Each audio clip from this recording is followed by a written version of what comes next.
Welcome back, everybody. It's Hilas Prime from Unix. Today, we have some big time news. Let's jump into it.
So, Big Time dropped their first big patch notes, and I'm really hyped for this. Let's jump immediately into it, and we start with the balance changes.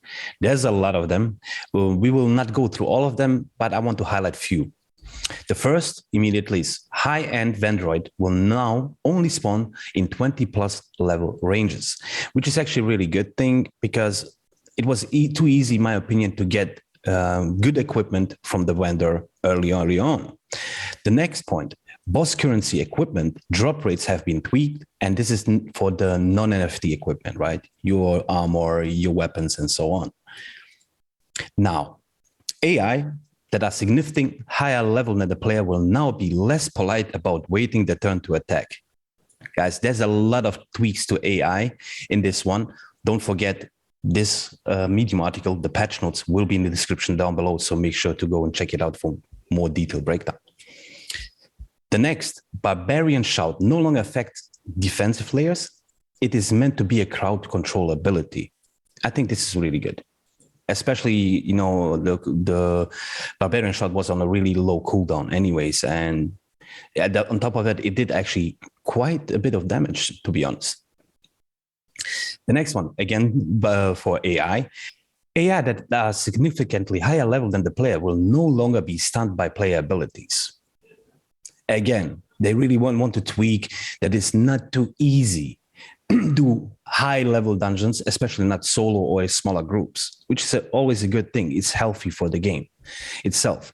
Then, again, damage curves for various AI types have been increased, but here, AI that are significantly lower level than the player will not drop as many goodies when killed. This is true for mobs that are devolved at the time of death as well. For all those who don't know, devolve is actually an ability from a chronomancer which reduces the level of the enemy. On top of that, we can also mention that devolve will no longer stack except between different versions of devolve. So what they mean with that, I assume it is either devolve from a chronomancer, and then you can maybe there's an item that will give you the devolve skill, for example, or you can get it through the gears, right, that you equip, and then you get actually a different version of it where you input only 2 to 3 points and you have it already on max level, and maybe these kind of versions. The next thing that I want to also point out here is the cooldowns, because cooldowns and cooldown reduction modifiers have been tweaked across the board to fix cooldown being unintentionally small. But as well, consumables are no longer affected by cooldown reduction stat bonuses. These kind of things, they seem small, but they can also break the game in some way or another. You can abuse different kinds of potions and so on and so on. So I think this is a really good change. And then for something that I'm really sad about, to be honest, it's the Ninja Leap. For everybody who knows and watched me streaming big time, by the way, you can see us streaming big time on Twitch, description down below. Check it out. There's the link. Ninja Leap cost has been increased, and the cost will now scale with level. I'm a huge fan of the Ninja Leap skill, and the Ninja Leap cost has been increased, and the cost will now scale with level. I love that ability, but yeah, at least I still can have it through an item, even as a quantum fixer or a warrior or in a chronomancer, which is actually really good. It's my favorite skill, period, so far in the game. Guys, there's so many different balance changes. I encourage you to check this patch notes out. Links will be in the description down below to move for more detail, because I cannot go through all of them. Otherwise, the video will be really, really long. Let's talk about AI and animation. There's some few tweaks for these two sections. Let's start with AI. Several changes were made to improve game experience when players are training the zone by running through the entire dungeon and angering all enemies. So I saw this during the gameplay. We go in with a whole group. We really ignore everything. You just take the tank bugs, the big bugs, because they have the highest chance to drop an NFT, do the objectives, and you run through, and they come all of it. Now, what they also want to do with this, I believe, at the end, is to make it so that it's not that easy to do that anymore, right? AI now more free to activate special abilities, fix some causes causing AI to get stuck on bushes. I did this abuse like quite a few times, especially with high level or really high hitting on monsters, like the big guys. I stuck him behind the bush. I went on the other side, and literally I can heal myself up, go back, hit and run. That's basically it. And the last one is fix T-Rexes getting into a state where they never attack again. That happened quite a lot with the T-Rexes, right? They literally just stay. You can hit them, beat them up, do whatever you want, and they won't do anything. So these are really already awesome improvements, which hopefully will also make it so that people don't go just to the lower dungeons, that people don't go and rush through the whole dungeon, just getting the objective, getting to the end boss, or to the boss zone or room, right? Get the big guys to try to get NFTs. Because I was not a fan of this strategy. I did it myself. I tested it out for a few streams, and it's not fun. I'm completely honest, but the game is fun if you play it properly, and I think this is the right direction. Some animation changes as well, adding a scared idle for ever more catted NPCs who are lost, extending inventory idles, longer waffle animations, cyber Paris reinforcement animation extended, added portal spawn-ins for summon decoys, added new animation for no weapon stance, and added new shadow ability animations. It's just a visual flair, right? And it makes more sense, guys. When you load into the game, I'm telling you, it already looks amazing, because they did also some changes to that, and we'll come that in a second. Let's talk about gameplay and levels. So gameplay, there was also quite a few changes, which are actually pretty good. First one, add NFT roll chance when completing quest objectives. I like that, to be honest. But hopefully it cannot be abused again. Meaning, what if I'm level 30 and I go to a level 1 to 5 dungeon, right? And I ignore everything again and just do the objectives. Maybe I finish that level in 3 minutes. So if I do, let's say, 10 runs, that's 30 minutes. And if I get an NFT, it's already worth it. Hopefully it is not what I think or what I speculate right now. Anyways, Into the Fray has been changed to leap to a user target location rather than a set distance. Now, Into the Fray is a leap ability from the warrior. And there's one thing I don't like about that ability is the cast time. It needs to wind up for almost 2 seconds then you leap. I hope they also did something with that. There's a new passive ability for the warrior, shield block energy reduction. Reduces the amount of energy used to absorb damage when actively blocking with a shield. This is a good thing especially for tank warriors, right? The blood spray aura, it's also a skill from the time warrior. Blood spray aura's effect now correctly grows with the ability level. Blood spray aura's radius now grows from 500 units at level 1 to 1000 units at level 10.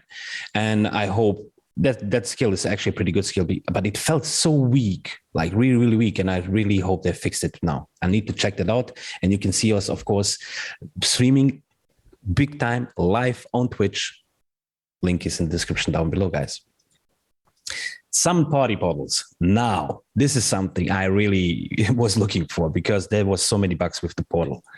Portals now attempt to position themselves in front of the summoned player so that they are easier to notice. Good, because at least there's also a sound indicator, right? Every time I dash, I hear a sound indicator of a portal. I just turn around, I see the portal. So, but at least it's going to be visible more now.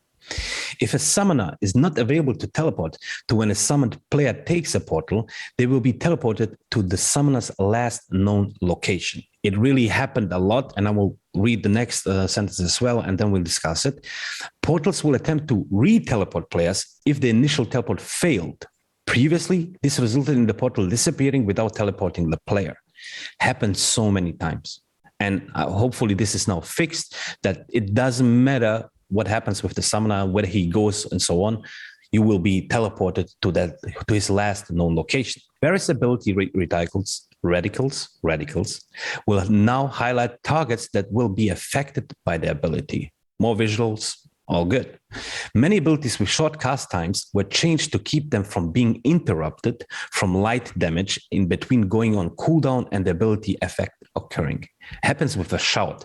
My opinion, big time, I hope you're listening, Unstoppable Shout is too OP. I think that ability is too OP. But it happens, it's just a shout, it gets interrupted like this. And the animation time or the cast time, whatever you want to call it, is literally under a second, and it got interrupted frequently. Seriously, Unstoppable Shout, nerf it. The visuals for Heal Beam have been adjusted to better reflect the intended effect. Awesome. And now, two things that I'm really happy about. Pocket watches that have been equipped or had points spent on them can no longer be dropped or sold. Basically, if I started, for example, I'm playing the gold pass right now, and I level up 4 watches, and let's say 2 of them are warriors. And a friend of mine who bought the silver pass comes now on when the silver pass gains access. I just drop him the watch that is a level 25 or 30 warrior. He's immediately level 25 and 30. This is an awesome change, period. Outdoor adventure instances will now have some variety in quest objectives. Yay! It was really, you knew what kind of the dungeon you get, you know what the objectives are. Now they are mixing it up. It's always good. The next part is the levels. And now here's also some really, really awesome things. Boss battles are now only active after all the objectives are completed. It happens so many times that I saw it personally. People were dashing somehow through the zone because there's a wall, right? Before the last boss encounter, you need to finish some objectives that the wall is then activated and you can go through it. They made it so that you can jump through it and basically immediately in end zone clear it and you're out. Good change. Boss battles in the forest dungeon have been updated with geo changes and enemy placement changes. It is really when you come inside of that boss room or zone, you do a circle around, and in the middle is water, right? You go to the circle around, you clear everything, you jump in, you clear it up, you go to the portal. And it literally, we did it every time like that. Like this, now it's completely different. They changed it up. Good change. General fixes to areas of the map that were easy to use for escaping play space. Awesome. Adjusted forest dungeon, use of their various components to make for improved layouts and cut down on travel time between encounter spaces. Good. Added some combos discussing defensive layers to the time's end. Enemies now spawn near some higher end portals in overworld. This is interesting, and I think this is a really, really good thing. And then Valley at the start of the time's end was smoothed out to make it easier to get into the forest from the starting area. It really was annoying. Like really, really, whenever you spawn at the beginning, right, in time's end, it really took you so much. You need to go around, find the proper way to get to the forest. Thank you. Thank you for that. Next up is the UI and one sound change. So the UI, that did some quite, I would say, even quality of life improvements. Added color feedback to item notification. Equipped items can now be marked as trash and favorite. Added tooltip to trash and favorite checkboxes. Trash and favorite checkboxes are now hidden until hovering over the items to make them more obvious. Added a darken gradient on the top of the item slot when hovering to improve trash and favorite checkbox visibility. It is now more obvious when items are unable to be equipped. This is actually really good. Added custom tooltips for empty items and ability slots. Added streamer mode options to the setting menu that will hide which server you are on. And I think this is, especially for streamers, is really needed. Whoever watches some streamer, he sees what server is on. And people have a favorite streamers. They jump on and it overcrowds the server, especially in this early access stage. It is not healthy, especially for the people who wants to enjoy the game, who wants to test the game. The servers are really, really unstable or were unstable And hopefully with this patch, they fixed a lot of it. Now, added VSync and frame rate limit options on settings menu. Hey, yay! Mark as trash and favorite icons have been updated. New icons for pouches. Non-equipable pocket watches are marked as such. Added high contrast crosshair. Nice. Added a way to accept party invites from the notification and increase the duration of it. This is really good because it was a little bit annoying. It went away too fast. Added several missing icons for periodic alignments. Current ping is now displayed in the bottom left corner of the screen. When users are kicked from the server due to being idle for too long, a message will indicate what happened will be displayed. A message will just indicate what happened and why you got the kick right at the end. The last part is the sound. A new sound has been added for the whirlwind ability. I need to test it. I really want to know how that sound. And yeah, this is regarding UI and sound. I think these are really also quality of life changes. And again, it's early access. That's why early access is for, to do these things, to get the feedback from the people who are playing it right now. And of course, the next stage, when the Silver Pass holders also join in, it will be much, much more. And I really, really hope the servers will be stable. Next up, we talk about bug fixes. And there's quite a few, guys. So we will not go through all of them, but we will highlight few. We can start immediately, fix the modes listed in the UI being incorrect. One good one, fix the typo on the backstab ability description. Fixed rarity colors that wasn't showing correctly for some items on the item notification panel. Yeah, especially when you get an item dropped, you will see it on the right side as well when you receive an item, and you couldn't see actually the rarity sometimes of the item, even though the icon that you picked up is uncommon, rare, right, and so on. Fixed sorting not being saved in inventory. There you go. Best change ever. I was really mad because every time I press T to sort in my inventory and I close the inventory, open it, it's back to how it was before. Thank you so much, Big Time, for that one. Improved feedback when the party wipes. There's a lot of changes regarding the chat, guys, because chat sometimes disappears when you change zones and so on and so on. Then fix the shop sign not rotating for some vendors in the overworld. Fixed name of warrior trainer in the times and fix a barbarian shot using the incorrect damage curve. Yeah, that was, yeah.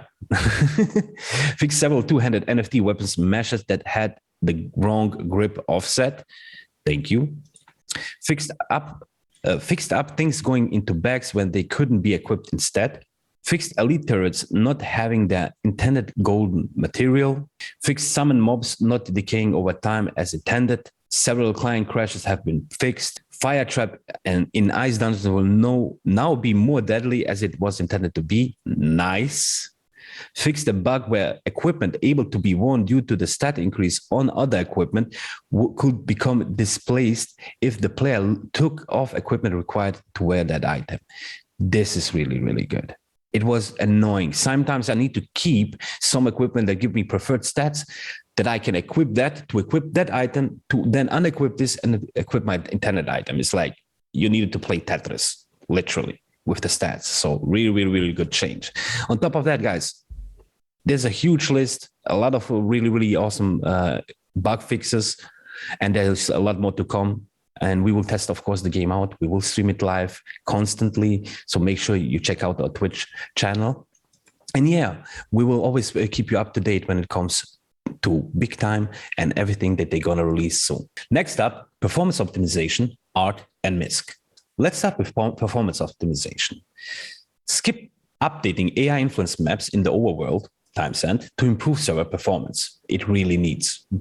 The servers needs to be stable. Like, avoid updating player pawn meshes when it's not necessary, reduced overhead for computing damage indicators and updating foliage, fix fauna in overworld, not getting cleaned up and bringing server performance down over time. Yay.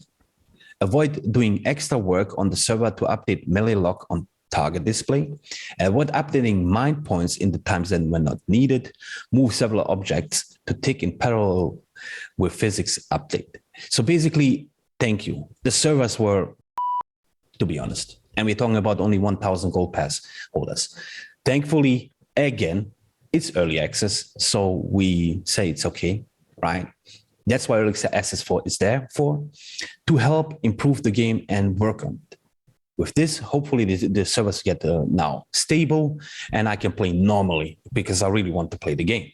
Now, when it comes to the art, there was a lot of VFX changes and the list is really, really long. AoE decal loop, set the decal to play infinitively, and so on and so on and so on. But there's some few that I really want to highlight. Adjusted color of character models so that they don't become washed out in the bright areas, fixed glowing gastropods, fixed two-hand swords NFTs being held incorrectly, fixed some cases of floating trees in Time's End. Time's End has now clouds.